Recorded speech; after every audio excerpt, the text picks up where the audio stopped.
Hello cable guys and girls, welcome to another episode of Stationeers News. It's 2026, July the 21st, and in case you thought you won't get around installing a mod eventually to lay cables from one end of the room to the other in an instant, you'll be delighted to hear that the Rocketworks devs just bestowed the gift of a cable gun upon us beta players. Yes, that's exactly what it does. Right click here, walk over there, release, done. That's your cable.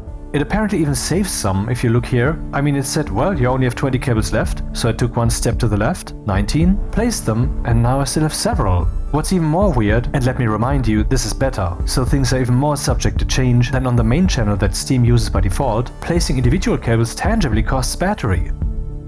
But placing this long row here? Apparently nothing. This can't be right. Anyway, if they don't remove this again, this will be inviting you to plan your stations differently. Why? Because the on-demand cable laying from moment to moment is now suddenly invited to change so that it involves more planning. Longer lines of cable. And what happens if you try to cross them? No, crossing's not possible. Yet? Well, who knows? What you won't like to hear, of course, is that the gun only works for the small cables, the 5 kilowatt ones. I don't know if they will eventually add the heavy ones too, which would make sense, because I think those are more likely to be run for a longer stretch. The super heavy cables, they are not quite necessary here, because we are getting the power pylons, like shown in the previous news episode. And as you can see in this beta changelog entry, which introduced the cable gun, they are already working on improving the pylons. But no need to speak about that, we know they're coming, now let's wait for things to settle.